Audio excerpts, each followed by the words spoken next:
Good evening and welcome to the Caucus meeting of the Twinsburg Government Center on Tuesday, August 27th. Shannon, would you call the roll, please? Mr. Fury? Here. Mr. Post? Here. Mrs. Labby? Here. Mr. Bellin? Here. Mrs. Walker? Present. Mr. Barr? Here. Mr. Bonacci? Here. Okay. Mayor Scafidi, do we have any presentations under the caucus? We do. Rebecca Ziegler.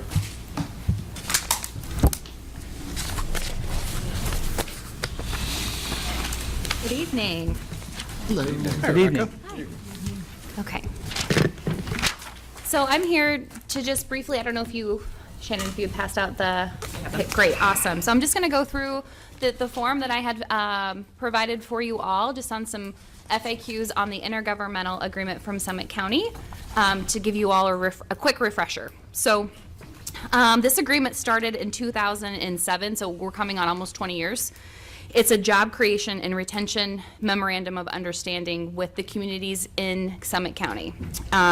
So it triggers when a business moves from one of the communities that are inside of this agreement, it can trigger a tax revenue sharing agreement.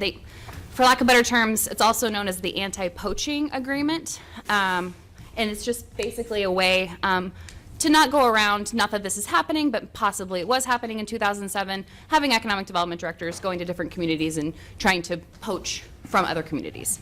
So Summit County, I highlighted the ones that are in yellow. Those are the ones that have already confirmed that they are either signing or have already signed the agreement. It's up for renewal October 1st of this year.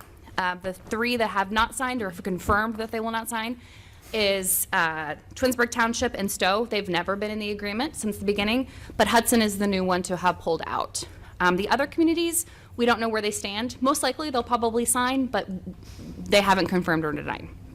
So the positives of being in this agreement, so the biggest one that we can foresee is that you do receive 12 additional points on the Summit County Ohio Public Works projects. Amy, who's been up here, she's our grants queen. She receives a lot of those grants. I asked her, how would this impact us if we pulled out of the agreement? She said we would lose 12 points. I said, what did that look like? An example would be just one. Ethan's Green had their sewer outfall lining project in 2023. We received a $220,000 grant. That would have been non-competitive if we lost those points. Probably most likely would not have gotten that grant. That's just one example. Another major positive of being in the agreement is, for lack of better words, just kind of playing nice in the sandbox with everyone else in Summit County. We use each other as a resource. I'm fairly new to Ohio and to my role. It's been very helpful for me to be able to reach out and collaborate with other economic developers within Summit County. So that's been a very, very, very useful. And then the third would be that CAUSA, I believe I'm pronouncing that correctly, did relocate from Twinsburg to Hudson in 2018. That triggered a revenue sharing agreement that was positive. That was in our favor. We lost them. Hudson did have to share some of that revenue back. So one of the questions that was asked is it possible to estimate if we're going to be on the winning side of this agreement, or what does that look like? There's no way to know. Our inventory is constantly changing. The economic climate is constantly changing. But if history repeated itself since 2007, we've had one positive revenue sharing agreement, but we have had 5 ones that have not been in our favor. One would be 48-Hour Books that relocated from Akron. The other 4 were from Hudson.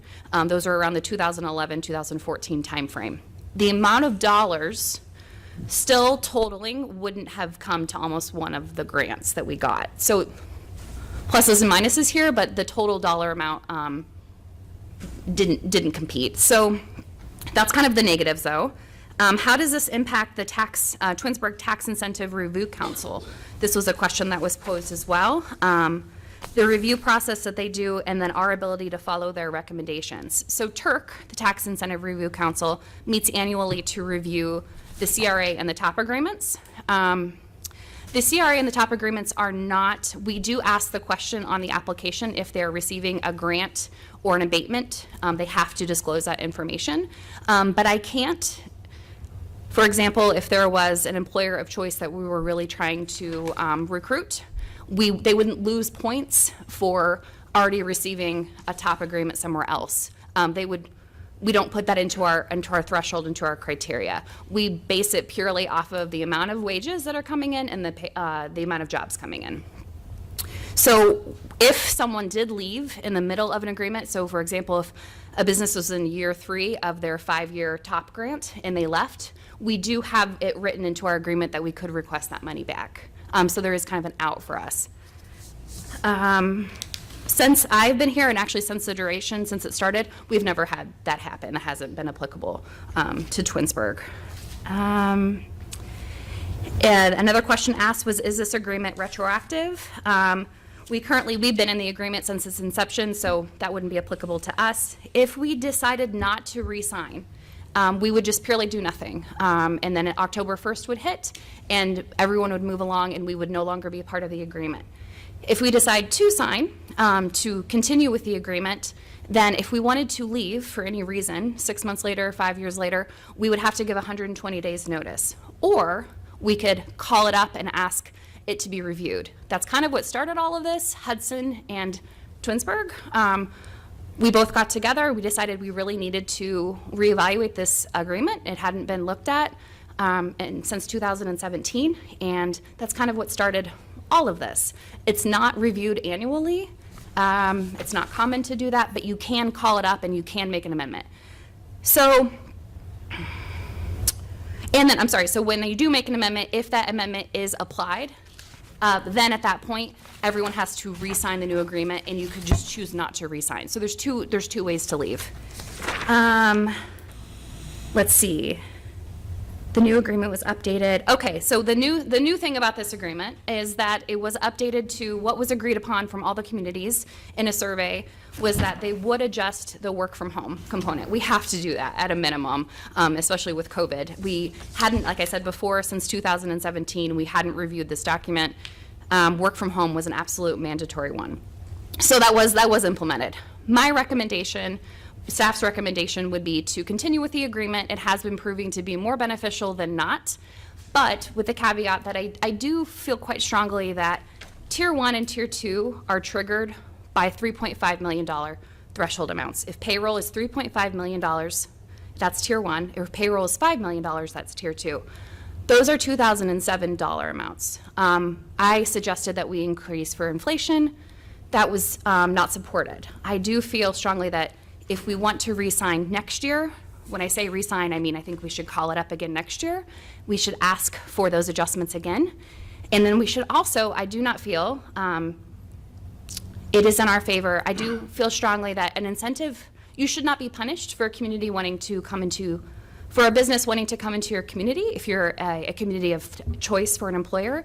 So to have to share back and you haven't been actively poaching them, or you're not offering them an incentive, they just have purely come here on their own free will, I don't think that should trigger the agreement. It was also not supported. So we've made headway. All of my suggestions were not implemented, and a few other community suggestions were not implemented, but it's a good start. So I do feel that it only benefits us more than it doesn't, but there are some sticking points that I think we should readdress again next year. That was a lot. Is there any questions? Yeah. That was a lot. So is there an action of council? Do we have to approve you entering into this agreement? Or is this the mayor that makes this decision? You're just informing us? Council. We do have to have this. We do have to have this, so this is on its first reading. Okay. I have a question. Mr. Bellin? When you said that the two recommendations that you made were not taken up or were not approved, by who? By the collective body?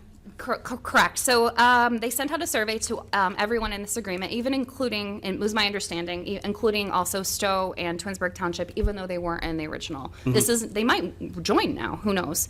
And of that, only 17, of the 32 communities, only 17 replied. So they took that collectiveness of that. I don't know who specifically was not supported. It just gave Summit County, combined all that information, and then it just gave the plus. So you didn't get the majority of the 17? Correct. I didn't, Thank but you. I don't know of who fine. they are. Yeah. Okay. That's fine. Thank you. There our $3.5 million, or our 5% of our income tax, is very different than what it would be for Greene or Akron. And some of these communities are very, very little. 5% to them is $1 million. 5% to them is $75,000. So we're realizing that that would very much negatively impact a lot of those very, very small communities in Summit County. But I just feel like for inflation-wise, those are 20-year-old numbers almost. They should be adjusted accordingly. Do you have a number in mind where? 5.3 million. 5.3 million. Yep. Okay, thank you. For Tier 1. Okay, thank you. Mayor Scafidi. Yeah, thank you. I just wanted to thank Rebecca for, as you can see, she's done a lot of work on this, and she really studied it and looked it over. She jumped right into it, and she's been in contact with the group and all the other communities, and she had some really good ideas, I think, and, this year they just didn't fly. But at the end of the day, I think that it's a good decision for us to remain in here because of the grant factor in this whole thing. I would hate to lose the grant or lose our rating on the grants too, because we've done very well with that. So I think at this time, right now, it's really a good idea that we continue on.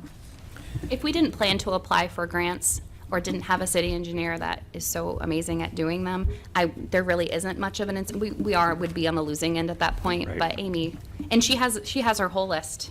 So to lose out on those points would be pretty impactful. Yeah, the grants far outweigh, what, any businesses coming or going from here. So, yeah. Mr. Vazan. And just briefly, that's Resolution 100-2024 that's pending before you tonight. Thank you. Anything else? That's it. Okay. Mayor, do you have somebody else? We do. I have Nate Okay. from wastewater. Hi, Nate. Good evening, council. Good evening, mayor. You guys had a wonderful summer break. I wanted to come before you tonight to provide an update of some happenings in the wastewater department for the work that we've been performing in the city stormwater sewer system throughout the city, as well as the television work. So our work began the morning of August 9th. Our crews were out, myself included, trying to determine what was the root cause for the flooding in the homes that were on Timothy, that were on Hawkins, because those were the ones that were reported first.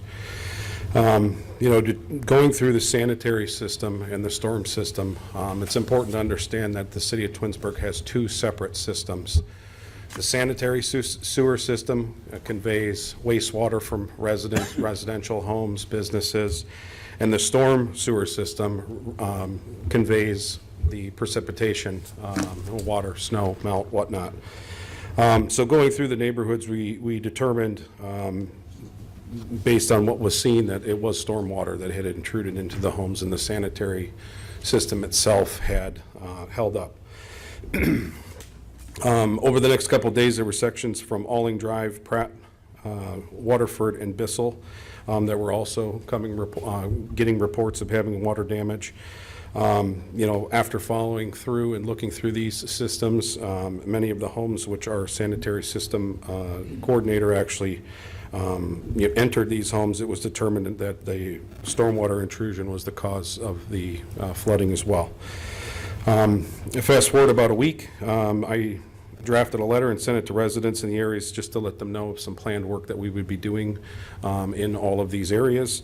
This work included televising our city-owned assets, as well as going through some of the private neighborhoods as well to take a look at their systems to see if there was anything on either part that we could find that might have had an impact of what would have caused this.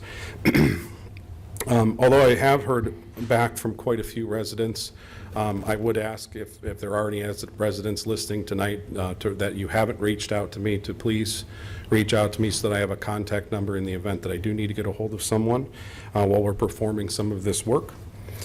The mayor, the engineering department, myself, as the wastewater department, we're all committed to getting to the bottom of what caused this. The mayor has authorized the city engineer to hire a consulting service with an outside engineering firm to assist with this as well. And that's all I have tonight. Thank you, Nate. Questions? I just want to thank you for the tour that you gave Summit Council. It was so interesting, and you did such a great job. Thank So you. Anytime. Continue to be who Anytime you you'd like are. to come back. Yes. All right, thank you. Thanks, Nate. That's it. All right, thank you. Let's see, do we have any items for discussion this evening? Hearing none. Audience participation? Okay.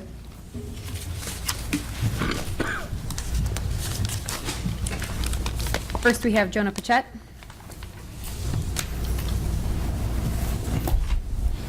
Jonah Pichette, 11146 Heritage Tribe. I hope you guys had a great summer, enjoyed your break off. I do want to update you guys on the Environmental Commission. Before I do that, just kind of a personal aside. As a government teacher, I spent a week of my summer at the State House because that's what I find fun and enjoyable. And while I was there, I met a resident of Twinsburg, Tim Hauser. He happened to be on the House floor as I was. And I like to share this story because he was doing a fantastic thing. He was lobbying for the passage of Senate Bill 225. And what that does is it designates September 22nd as Veteran Suicide Awareness Day in the state of Ohio. And it was very exciting because the day I happened to meet, Tim Hauser on the House floor, it passed the House. It was later then sent to the governor, and the governor has signed it into law. And I think that's very exciting, right? That's one of our residents, one of our own neighbors, really advocating and championing such fantastic legislation. I did not serve, but my entire family has, and I really do understand the impact of, the work that veterans do, and unfortunately the high suicide rate among them. And so to honor and recognize that, I think it's important. I wanted to make sure I gave him a shout out. And so, I wanted to make sure that was done here. With that, I do want to transition and let you guys know that the Environmental Commission never stops working. We took our break, a little bit before council did. And over the summer, we did a plethora of different things. We were attending the pollinator event at Christ the King Lutheran Church. This was put on by another resident, Bob Coleman. I wasn't able to stay the entire event, but my commission was. And it was a fantastic, very informative event. To say Bob is an expert in pollinators and pollinator gardens is an understatement. But it was very informative. We had people from the county, from quite literally all over the state there to inform residents and people outside the city on pollinator gardens and their impact on the local community. The Environmental Commission also toured the wastewater treatment plant, and Nate did a fantastic job giving that tour. It's beyond educational. It's one of my favorite tours I look forward to every single year. We had some new people attending that tour, and I feel like they learned a lot. It's exciting to hear about the updates Nate's making to make the wastewater treatment plant be that plant that can last and sustain itself far past its lifespan. And then finally, we were invited to Councilman Bonacci's Ward 1 Resource Day and Picnic. And that was a great event. Being one of his residents living in that ward, not only was it great I could meet some of my neighbors and see a couple different people, but I was able to also interact with some people who have never really heard about what the Environmental Commission does. Share our story, share what we do, and hand out some flyers to them. And so I'm excited for us to start meeting again next Tuesday, but we've done all of that on our break off, and I wanted to make sure you guys had an update of that because we never stop. And so that is all I have for you. Thanks, John. Thanks, John. Thanks, John. Great job, thanks. Next, we have Colleen Rubin.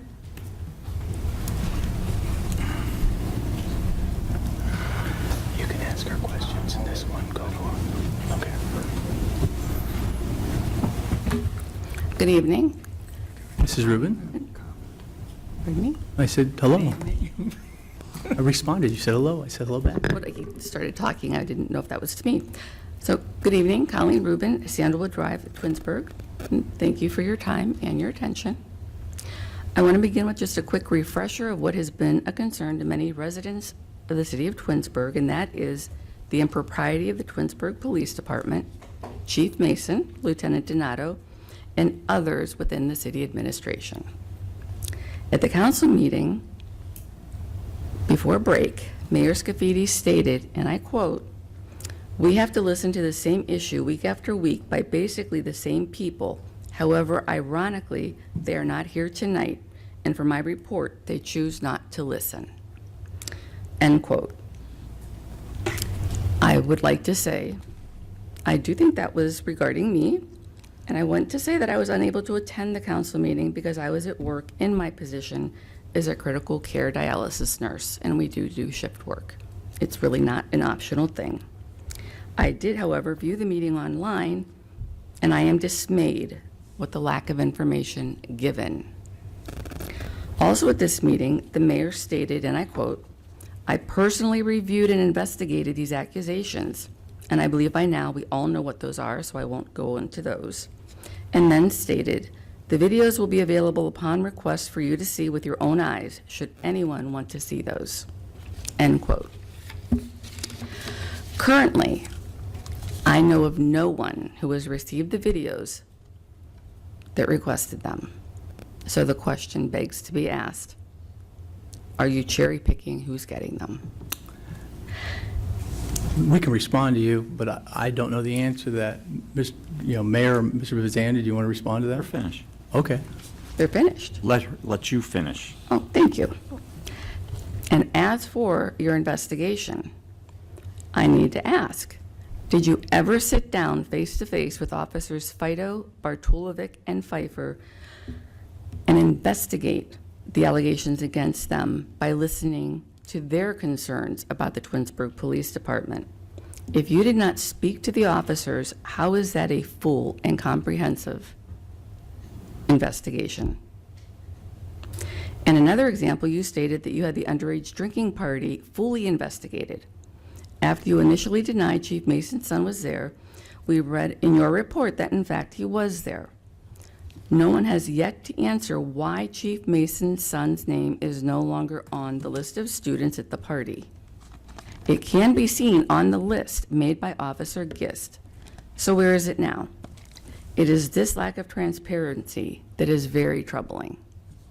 This is the illegal action that is being covered.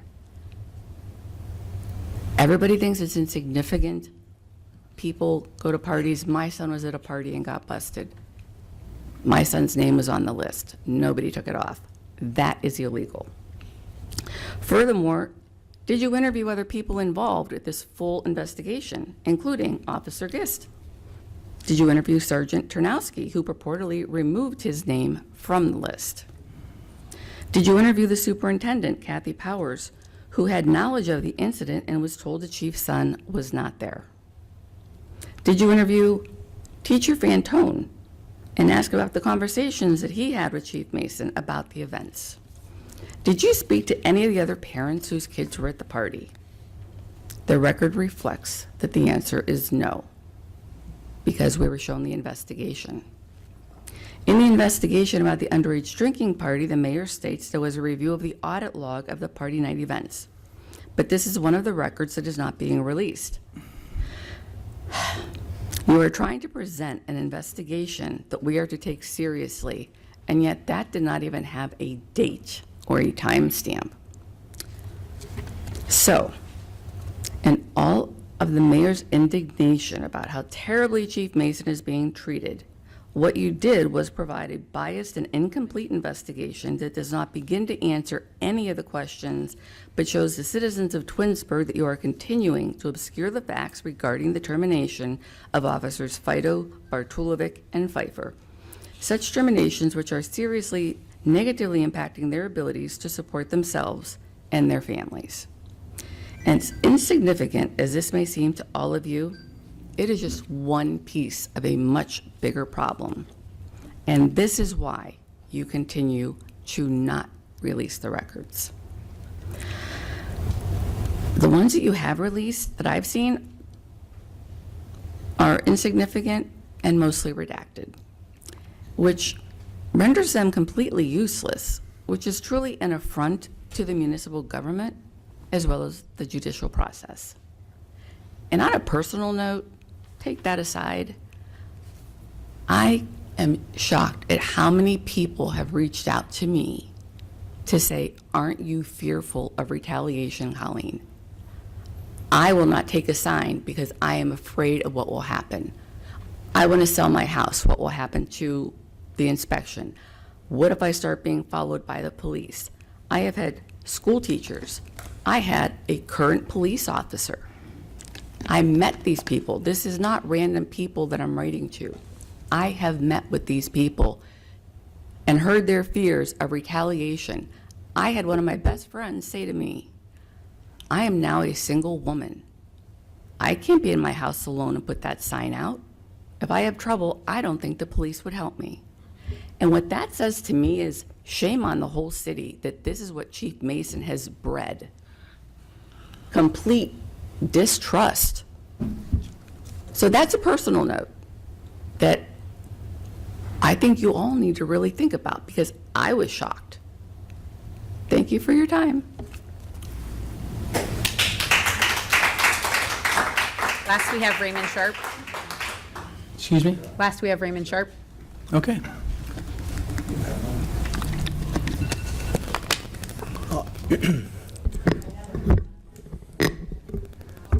Raymond Sharp, 10127 Timothy Lane in Ethan's Green.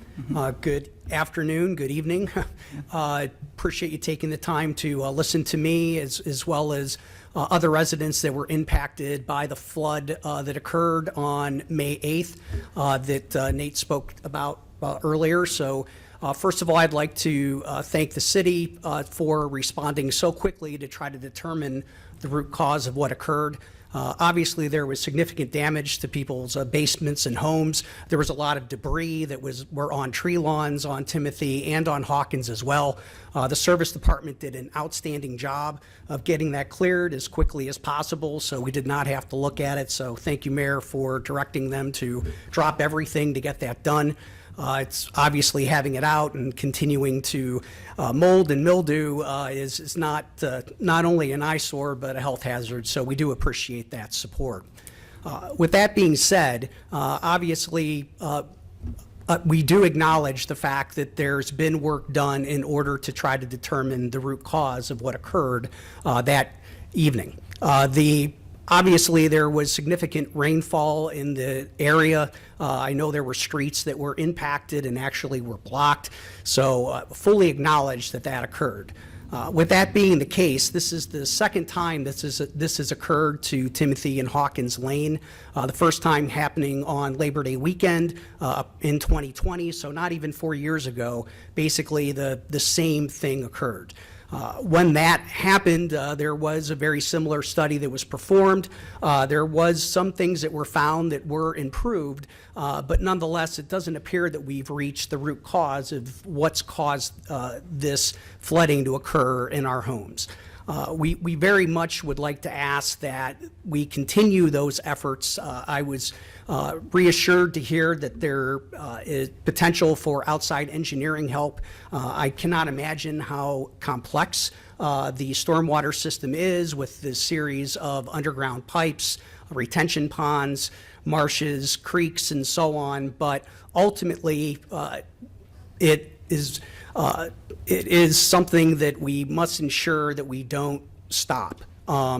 I believe last time we came up a bit short and we found something and perhaps we're quick to say that that was the problem. I think this time we're going to have to dig a bit deeper and appreciate the new administration's continued support in order to do that. There's concerns on behalf of the homeowners, people that I've spoken to. Obviously, property values are impacted by this, the ability to sell our homes as far as disclosures are concerned. You know, these are all things I think we share in common, given the level of investment that we all have in our homes and in the city, that this continues to occur, it will make it next to impossible to get these homes sold for true value. So with that being the case, I would just like to continue to ask for your continued support. And obviously, if there's monetary requirements in order to actually rectify what the source of this is, we'd ask for your support on that as well, if and when that time should come.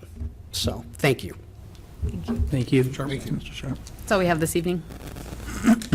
Yeah, I do want to respond real quick. Mr. Sharp, we've talked before, or at least emailed. I want you to know that what Nate said is true, everything that he said. And we are committed to digging deeper this time, because I know the last time, 4 years ago, they found something and they believed that that was the problem. And the city spent some money in order to line that sewer, as you know, and so on. Excuse me. And, you know, I know that you were told that this is, you know, the forever fix. Unfortunately, it was not. Okay, so we're continuing to dig deeper. As you know, we're going through the whole sewer system, sanitary and storm. We've offered to come around and do the individual homes, the footer drains, and so on. We're trying to pinpoint it, but even more so, we want to go further. We've got a few ideas already. I've had countless meetings with Nate, the wastewater director, and our engineer, Amy, and service department, and we've discussed it. We have some ideas, but just to be sure, I don't want to just brush over it this time. I want to make sure that I want somebody to look at us and check us, make sure that we're crossing all of our T's and dotting our I's, and that's exactly what we're in the process of doing. So it is going to take a little bit of time, but I think that when the time comes that we tell everybody that now it's okay to go ahead and repair your basements, that we've got a project, or we've got a solution that we can offer out or fix ourselves if necessary. If it's on the city side, we'll absolutely do that, but we are committed. Also, I've talked to several of the council people, and I told them, this could cost, several thousands of dollars. And, I may need to come here, and council's supported, is in support 100%. Because when we go out for an engineer or consulting firm, we've got to take bids, okay? And so it wasn't planned for, it wasn't budgeted, so I may have to come to council and in order to get the money, the funding for it, to have it allocated.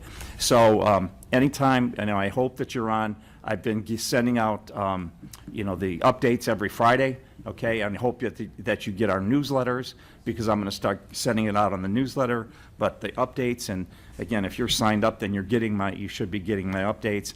I hope they're helpful for you. Excuse me. But if you have any questions, please feel free to call me, call my office, call Nate, whoever you want, call engineering. But we're here to help, and again, we're committed to that, and we're going to see this all the way through. Thank you. All right, thanks. Thanks.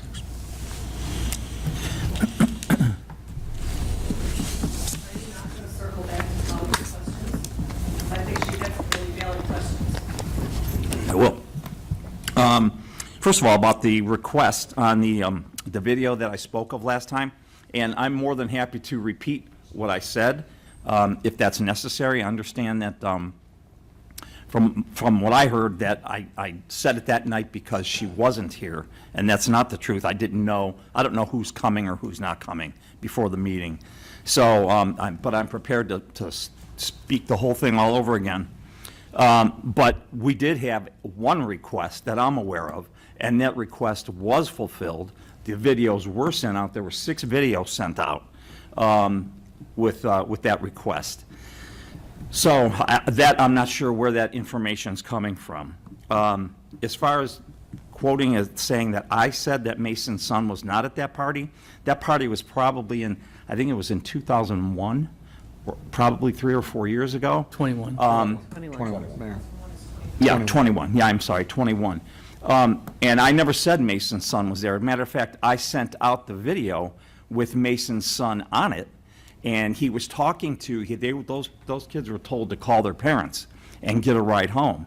And his son was on the video. He called his dad, who happens to be the police chief. They were out of town, and so then he handed the phone over to the officer in charge there, and the officer said, "What should we do?" And I know the chief said, "Treat him like everybody else, but we're out of town. Get him a ride home." Okay? So that's what I said. I said that Mason's son, I never said that his son was not there. As far as the rest of what allegations that she said, let me see. Which one? Let's read this. The investigation is just speak for itself. Oh, yeah. As far as anything else with the police department, we've sent out those investigations, and those speak for themselves, and that's why they've been sent out. And I've talked to everybody that I've talked to. Anybody's welcome to come to City Hall any day, any time, during the business hours. Call my office, and I'll sit down and talk with any person that wants to really sit down and get to the bottom of this and hear the truth. I'm digging in, and I'll tell them whatever they want to hear. We've sent out as much as we can. I want you to tell me what I want to hear, not want you to tell me the truth. Well, exactly, and that's what you'll hear from me. That's why you need to come in here. This isn't, Bill, I have the floor. Excuse me? I have the floor. I got it, okay. Go for it. Okay, so you're welcome to come in here anytime, but we've sent out these videos. We've sent out their reports, okay? You're welcome to read them. Read them. Read them for yourself and make your own determination. If you can be unbiased, make an unbiased determination. Read what it says. And you know what? If you have any questions, feel free to come in. Feel free to call. Ask us. We are here to answer your questions.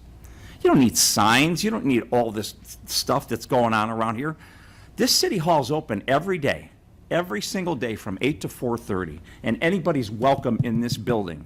Welcome in this building. Welcome in our conference room, and we'll sit down and talk to you about anything that you want to talk about, anything. And this is where you'll hear the truth. Not out there, not on Facebook, not on the signs, not on anything that's going on out there. So that's my response at this point. Thank you. Okay. Was that the last person for? That was. Okay.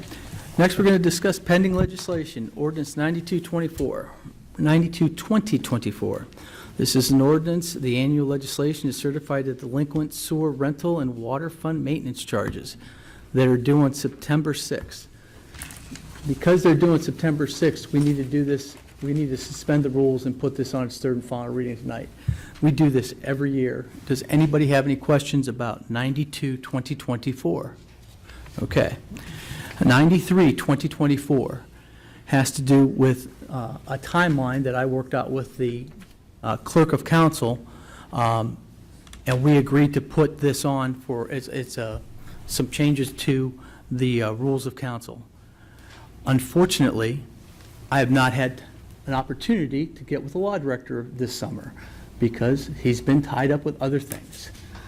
We are going to allocate resources from our assistant prosecutor, and we're going to have a work session with some council people and nail this out. So this time tonight, I will make a motion during the meeting to table 93-2024 until we can get caught up on it. Mr. Vazana has supplied documentation to me, but we have not been able to sit down because he's been working day and night and weekends to get records released. Are there any other questions about 93-2024?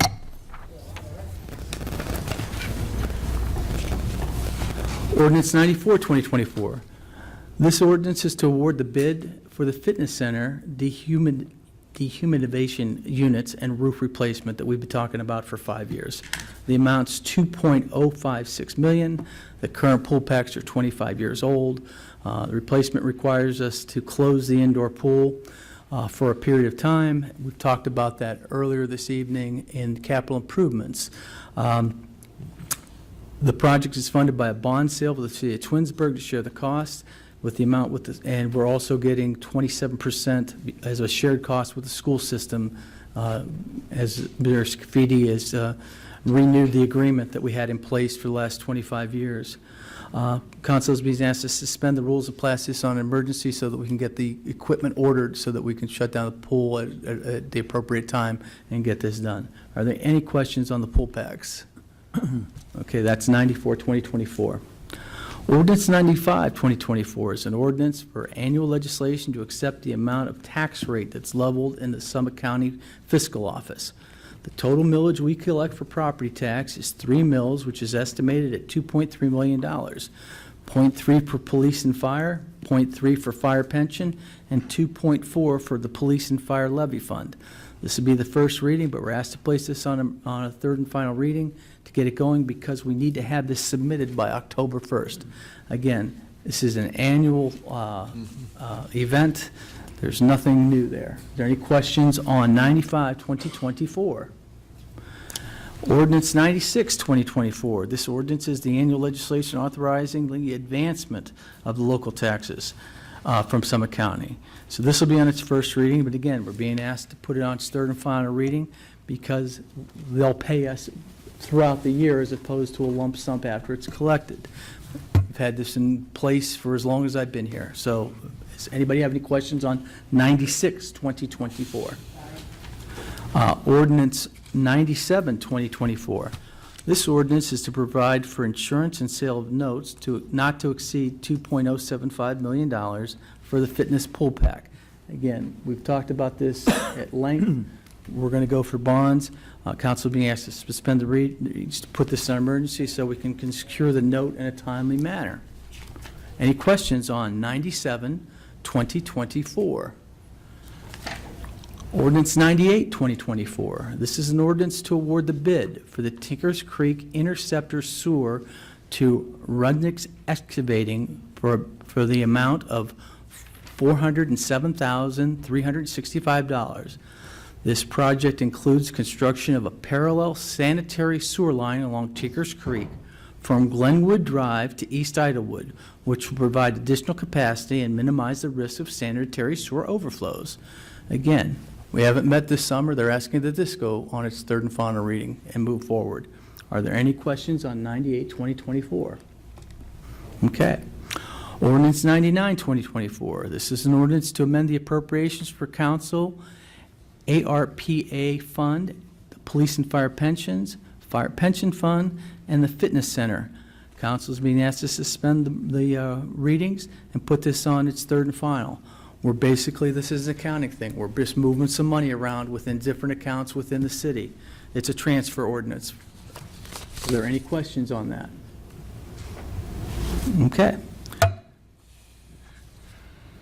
Resolution 100, 2024. This is an ordinance to enter an agreement with the Summit County for an intergovernmental MOU regarding the job creations and retention tax sharing plan. The city is currently a party, and there's been some revisions. This is a report that Rebecca did earlier this evening. I remember when we first got into this, there was a need, a real need at that point. Hudson was offering 10 years, zero abatements, and we're capped at 50% for most everything we did. And as businesses were moving between entities within the county, this is a way, if you lost a company, you got partial tax credit back until you refill the building. This was a good deal at that time, and I think Rebecca's done a nice job of pointing out some changes that we'd like to, but we'd still like to be a part of this so that we can get the points for grants, primarily through engineering, which we do millions of grants a year. So is there any questions on Resolution 100, 2024? I have a question. Sure. Rebecca, I thought you said this was going to do 3 readings a minute ago, but it says an emergency. He said it was first reading. Oh, first reading emergency. Got it. I thought I heard you say it was going to go on 3 readings, but I was just looking here that it's not going on 3 readings, so just want to clarify. 3 or 1? It can be on 3. Okay, it's set up right now to be, It's written as an emergency so that on the third reading, it can be passed as an emergency. Okay. Still do the 3 readings. Okay, I'm only, on the email, it only shows that it's not being read the next 2 council meetings, which is, I think, my confusion. I thought it was on an emergency myself. So you want to read it 3 times and then pass it on emergency? Read it 3 times, but pass on an emergency, so we have to wait the 30 days. Okay. Okay, yeah. It's due October 1st. Yeah, it only shows 1 reading, that we're not reading it 3 times in the email. I just want to clarify. So we're on the same page. Okay, When we thank you. get to the meeting, I'm writing a note down to make sure we don't do that, because I kind of go fast sometimes and just, Yeah, just read it and move on. okay, understood, thank you. Ordinance 101, 2024. This is an ordinance to add a membership rate at the fitness center to include the option for a Kent State Geauga campus student. The proposed rate would be $20 a month and be available for registered students with at least 12 credit hours. I thought we did this in the past, but where we had an agreement with Kent State. But regardless, this just gives an opportunity to give a student rate to the full-time Kent State kids that are over there so that they use the fitness center. This is just on its first reading tonight. Are there any questions on 101, 2024? So Bill, I have a question about that. It relates to like the semesters that a student would be there. Would they be, if they're a full-time student for 2 semesters, are they entitled to $20 a month for the entire year, or is it just during that periods that they're enrolled? It's $20 a month for the academic year. Okay. So each month that they renew, they have to give us their Proof, course yeah. schedule to make sure that they are still enrolled. And then to address Councilman Fury's comment, Kent State did have an arrangement with us for 5 years. They had a sponsorship where we gave them memberships as part of that sponsorship. They chose not to renew that in 2023. So this is falling into place for that. So we would have done that in 18. Okay, I remember that we did something with them regarding memberships. What if a student wants to use it in the summer, though? They would go back to regular membership rates unless they are enrolled in summer classes. Remind me the regular membership rate? 42. 42 a month? 42? Okay. But they can purchase an annual and be covered as long as they have the semester. I was just curious.